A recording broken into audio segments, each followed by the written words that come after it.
Hello students, शिक्षा coaching classes के YouTube channel में मैं आपका स्वागत करती हूँ।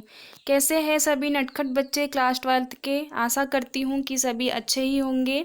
देखिए स्टूडेंट्स, आज हम क्लास 12th और जो हमारा नया सेशन है 2021-22 की तैयारी करना शुरू करते हैं। तो मैथ्स पढ़ने से पहले हम सबसे पहले तो उसके सिलेबस और ब्लूप्रिंट को अच्छे से समझ लें कि किस तरह से यूनिट वाइज ब्लूप्रिंट का डिवाइडेशन है और आपके सिलेबस में क्या क्या शामिल है।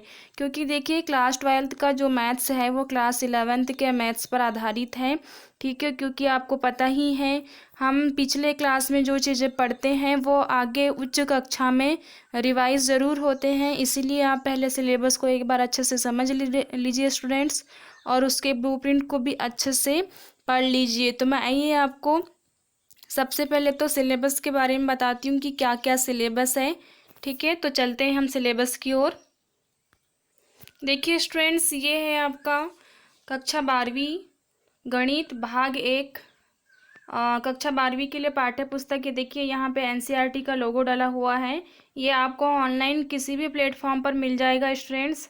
एनसीईआरटी की बुक की ये विशेषता है कि ऑनलाइन कहीं पर भी अवेलेबल हो जाते हैं। अगर आपके पास बुक अभी नहीं है, स्कूल ओपन नहीं हुए हैं, तो आप ये एनसीईआरटी बुक जो है ऑनलाइन प्लेटफॉर्म पर डाउनलोड कर लीजिए। ये आप राष्ट्रीय शैक्षिक अनुसंधान और प्रशिक्षण परिषद एनसीईआरटी का फुल फॉर्म होता है। कभी कभी स्टूडेंट्स को फुल फॉर्म नहीं पता होता है एनसीईआरटी का, तो देख लीजिए आप। ठीक है, national council of educational research and training, ये आपको पता होना चाहिए। ठीक है स्टूडेंट्स, तो इस तरह से कुछ बुक के जो पहले आप पन्ने पलटाओगे तो कुछ इस तरह से आपको प्रिंट मिलेगा बुक में, तो आप इन्हें भी पढ़ लीजिए।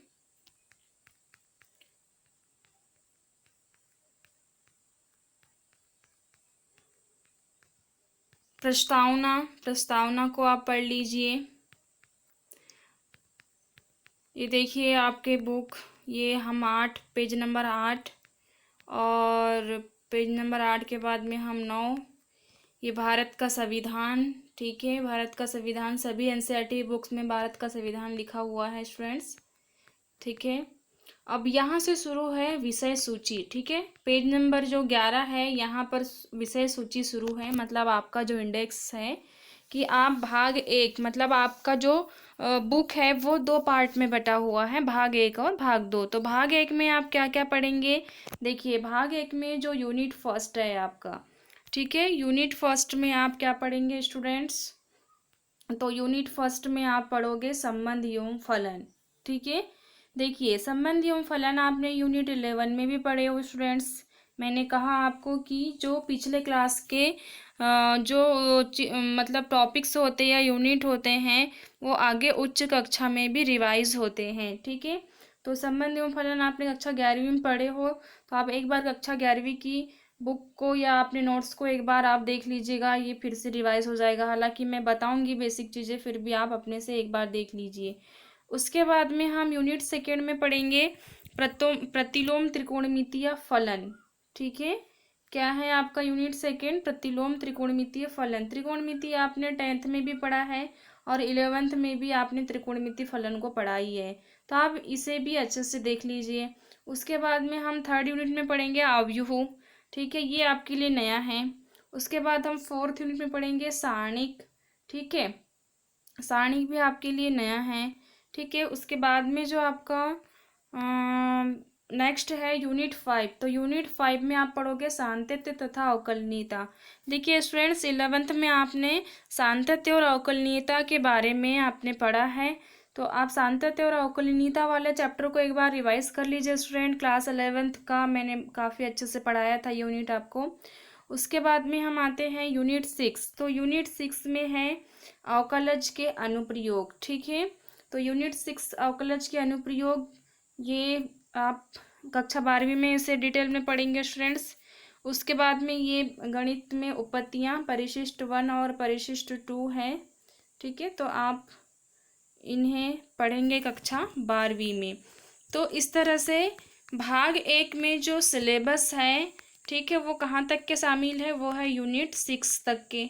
ठीक है, 1 से लेकर के 6 तक आप कहाँ पे पढ़ोगे स्टूडेंट्स, भाग 1 में।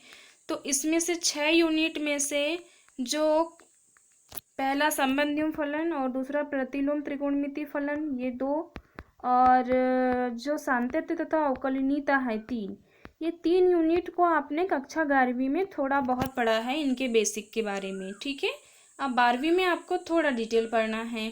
तो ये रही बात पार्ट 1 की। ठीक है स्टूडेंट्स, अब हम चलते हैं पार्ट 2 की ओर। पार्ट 2 में आप क्या क्या पढ़ोगे ये भी आपको पता होना चाहिए। देखिए स्टूडेंट्स, ये रहा पार्ट 2। ठीक है, एनसीईआरटी। अब हम चलते हैं इसके सिलेबस की ओर। ठीक है, कुछ इस तरह से आपको प्रिंटेड पेज दिखाई देंगे स्टूडेंट्स। आपके बुक में भी सेम ऐसे ही मिलेंगे आपको। अगर आप बुक खरीदते हो तो बुक में भी यही प्रिंटिंग होगा। तो देखिए पेज नंबर 11 में तो ये भाग 1 का है। अब हम भाग 2 के देखते हैं। ठीक है, भाग 2 की जो विषय सूची या जो इंडेक्स है प्रस्तावना, उसमें पहला यूनिट है समाकलन। मतलब 6 के बाद में यूनिट 7 क्या है, समाकलन, और यूनिट 8 क्या है, समाकलन के अनुप्रयोग। देखिए ये आपके लिए नया है स्टूडेंट्स, आपने समाकलन के बारे में डिटेल नहीं पढ़ा है, सिर्फ आपने उसके फॉर्मूले पढ़े हैं कक्षा 11वीं में। तो हम यहाँ पर समाकलन और समाकलन के अनुप्रयोग को डिटेल में बेसिक के साथ पढ़ेंगे। उसके बाद में नेक्स्ट चैप्टर है आपका यूनिट 9।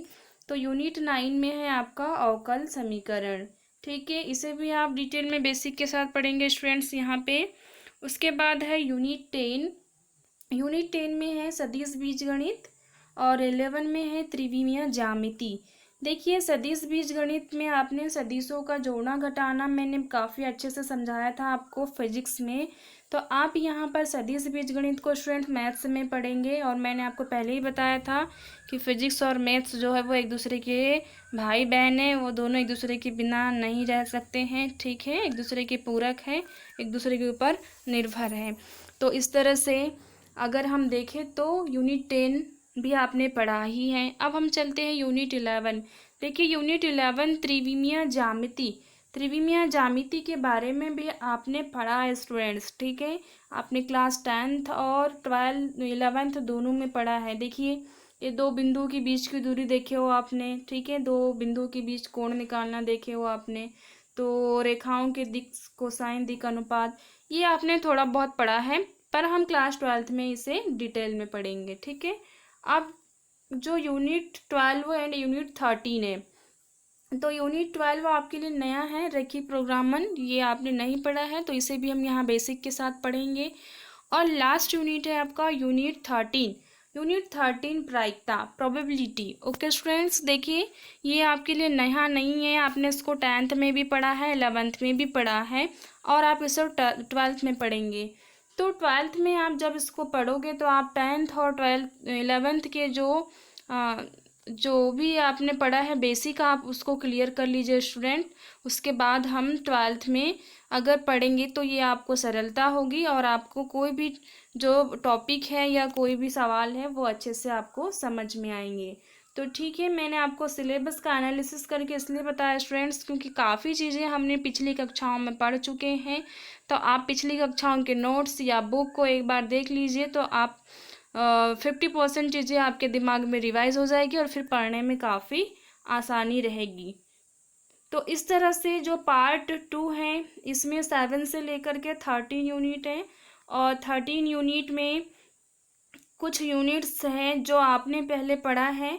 जैसे आपने यहाँ से क्या पढ़ा है, सदिश के बारे में पढ़ा है।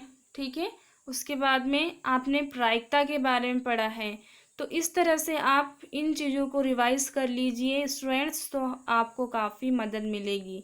हालांकि मैं यहाँ पे आपको बेसिक बताऊंगी, लेकिन देखिए सभी मेहनत जो है वो टीचर ही करेगा, तो आप फिर आलसी बन जाओगे। इसलिए आपको भी अपने से मेहनत करना है, क्योंकि यहाँ पे चीज़ें आपको आसानी से अवेलेबल हो रही है, तो आप उसका फ़ायदा ज़रूर उठाइए स्टूडेंट्स। देखिए कोविड-19 में हम स्कूल में नहीं पढ़ पा रहे हैं, लेकिन हमारे पास में डिजिटल प्लेटफॉर्म पे ऐसे ऑनलाइन मतलब बहुत सारे ऐप्स हैं जिसकी मदद से हम अपनी पढ़ाई जारी रख सकते हैं। तो इस तरह से आप इन टेक्निक्स का यूज़ भी करिए और इनका लाभ भी उठाइए। तो ये है आपके पार्ट 1 और पार्ट 2 का एनालिसिस। ठीक है, अब हम देखते हैं कि इसका ब्लूप्रिंट कैसे है। तो ये रहा स्टूडेंट्स आपका ब्लूप्रिंट। ठीक है, देखिए इस साल कोविड-19 की वजह से आपके ब्लूप्रिंट में चेंज किए थे, लेकिन अब जब नया सेशन 2021-22 की जब तैयारी करेंगे तो हमको जो पिछले साल का जो ब्लूप्रिंट है उसी को आधार मानकर आगे बढ़ना पड़ेगा स्टूडेंट्स, क्योंकि आने वाले समय में या आने वाले साल 2022 में जो है हो सकता है कि आपके ब्लूप्रिंट में कोई चेंजेस ना हो। ठीक है, तो देखिए जो ब्लूप्रिंट है उसमें जो है संबंध एवं फलन। ठीक है, संबंध एवं फलन जो है ये 2 पार्ट में डिवाइड है स्टूडेंट्स। तो यहाँ से जो है टोटल मतलब देखा जाए तो 10 नंबर के प्रश्न पूछे जाते हैं। ठीक है, और इस 10 नंबर के प्रश्न में संबंध एवं फलन से 1 नंबर का एक प्रश्न होता है। ठीक है, और 4 नंबर का एक प्रश्न। तो इस तरह से इस चैप्टर से 5 नंबर के प्रश्न हुए। उसके बाद में जो दूसरा पार्ट है उससे जो है 1 नंबर का एक प्रश्न और 4 नंबर का एक प्रश्न। तो इस तरह से इससे भी 5 नंबर के प्रश्न हुए। तो कुल मिला के संबंध एवं फलन से 10 नंबर के प्रश्न पूछे जाते हैं। ठीक है, तो देखिए आप इस ब्लूप्रिंट का स्क्रीनशॉट ले लीजिए स्टूडेंट्स और आप अपने अनुसार इसका एनालिसिस कर लीजिए। देखो सब में नंबर डिवाइडेशन है इसमें, और नंबर डिवाइडेशन के साथ में कौन से यूनिट से कितने नंबर के प्रश्न आएंगे ये भी है। आप अब इस बात को ध्यान दीजिए कि इसमें जो है कौन सा जो पार्ट है जिसमें सबसे ज़्यादा नंबर के प्रश्न पूछे गए हैं। तो देखिए ये वाला जो हिस्सा है आपका कलन है ना, 44 मार्क्स का है ये नंबर डिवाइडेशन। कलन का मतलब यहाँ कलन में कौन से यूनिट शामिल है, तो कलन में 5, 6, 7, 8, 9 ये सभी के सभी यूनिट जो है वो कलन के अंतर्गत शामिल है। ठीक है, तो ये कलन वाला जो यूनिट है ये 44 नंबर का पूछा जाता है। मतलब क्या है, निष्कर्ष निकलता है 44 मतलब टोटल कितने का होता है 100 नंबर का। और 100 नंबर के पेपर में अगर हम देखा जाए तो जो आधा नंबर है मतलब 44 50 के करीब ही है, तो जो आधा सिलेबस है वो कहाँ से कवर होता है स्टूडेंट्स, वो कलन से कवर होता है, कलन से पूछा जाता है। ठीक है, कलन में जो है सांतत्य एवं अवकलनीयता मतलब यूनिट 5, यूनिट 6 अवकलन के अनुप्रयोग और यूनिट 7 समाकलन। ठीक है, यूनिट 8 समाकलन के अनुप्रयोग और यूनिट 9 जो है वो अवकल समीकरण। तो ये जो आपके यूनिट है ये काफ़ी महत्वपूर्ण है और आपके स्कोर करने में भी ये काफ़ी मदद करेंगे। तो स्टूडेंट्स हम सबसे पहले यहाँ पे जो है अवकलन को पढ़ना स्टार्ट करेंगे। ठीक है, हम क्या पढ़ना स्टार्ट करेंगे, सबसे पहले कलन यानी कि कलन का जो पहला पार्ट है यूनिट 5 ये पढ़ना स्टार्ट करेंगे। ठीक है, क्यों ये पढ़ना स्टार्ट करेंगे, देखो मैंने अभी बता दी कि ये वाला जो हिस्सा है ये हिस्सा जो है आपके पेपर का आधा जो सिलेबस है वो कवर करता है ना। 44 नंबर मतलब कि आधा सिलेबस कवर करता है, इसलिए हम इस हिस्से को जल्दी कंप्लीट करेंगे तो हमारा जो है वो आधा सिलेबस जल्दी से तैयार हो जाएगा। तो ठीक है स्टूडेंट्स, तो इस तरह से आप अगर आपको पास होना है या ऐसे एवरेज स्टूडेंट जिनको डर लगता है पास होने में, तो वो इस टॉपिक को अच्छे से तैयार कर लें तो पास होने की 100% उसकी गारंटी श्योर हो जाएगी। क्योंकि देखिए आप अच्छे से एनालिसिस कर सकते हो कि ये सिर्फ और सिर्फ कितने यूनिट 1 2 3 4 5 ये 5 यूनिट ही ऐसे हैं जो आपके पेपर के आधे नंबर को स्कोर करते हैं। तो अगर आपने इस 5 यूनिट को अच्छे से तन मन धन लगाकर अगर अच्छे से तैयार कर लिया तो आपका पास होना तो निश्चित ही है। ठीक है, कुछ बच्चे ऐसे रहते हैं ना जो काफ़ी डरते हैं मतलब मैथ्स को लेकर पास होंगे या नहीं, तो इस तरह से वो पढ़ाई कर सकते हैं। चलो, तो हमने देखा आज कि पार्ट 1 पार्ट 2 में क्या है और किन चीज़ों को हमको पिछली कक्षाओं से रिवाइज करना है। आपको अपने नोट्स बुक्स खोल के देखना है और हम ब्लूप्रिंट का डिवाइडेशन भी देख लिए कि किस पार्ट से ज़्यादा प्रश्न पूछा जाता है। तो आप उस हिसाब से तैयारी अपनी शुरू कर दीजिए स्टूडेंट्स। ठीक है, तो मैं आपको कल अगले चैप्टर में या नेक्स्ट वीडियो में मैं आपको कलन पढ़ाना शुरू करूँगी और कलन से हम स्टार्ट करते हैं नेक्स्ट वीडियो। तो मैं मिलती हूँ आपको नेक्स्ट वीडियो में, तब तक के लिए बाय बाय।